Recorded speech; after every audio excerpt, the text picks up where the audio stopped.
Hello students, நான் உங்கள் மகேந்திரா.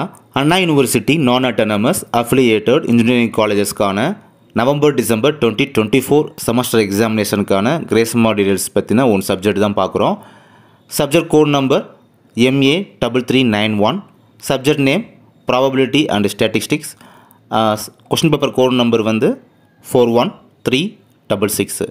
இந்த எக்ஸாம் பார்த்தீங்கன்னா டஃப்பாக தான் இருந்துச்சு ஸ்டூடெண்ட்ஸுக்கு. இதில் பார்த்தீங்கன்னா கிரேஸ் மார்க்னா பார்ட் பியில் 14th ஏ கொஸ்டின் 14th ஏ, அதில் சப்டிவிஷன் பார்த்தீங்கன்னா ரோமன் லெட்டர் 2. ஓகேங்களா? இதில் வந்து இந்த கொஸ்டினில் வந்து கிரேஸ் மார்க் அப்படின்றது கொடுத்துருவாங்க. ஏன்னா ரீசன் பார்த்தீங்கன்னா 25 சாம்பிள்ஸ் அப்படின்றதுக்கு பதிலாக 23 சாம்பிள்ஸ் அப்படின்றத கொடுத்துருக்காங்க. ஸோ டேட்டா அப்படின்றது மிஸ் ஆகிருக்கு இல்லைங்களா? ஸோ அதனால் பார்த்தீங்கன்னா இந்த கொஸ்டின் அட்டன் பண்ணவங்களுக்கு மட்டும் பார்த்தீங்கன்னா கிரேஸ் மார்க் அப்படின்றது கொடுத்துருவாங்க. அதாவது 14th ஏல சப்டிவிஷன் 2 அட்டன் பண்ணவங்களுக்கு அந்த பர்டிகுலர் கொஸ்டின்ஸ்க்கு மட்டும் பார்த்தீங்கன்னா உங்களுக்கு கிரேஸ் மார்க் அப்படின்றது கிடைக்கும்.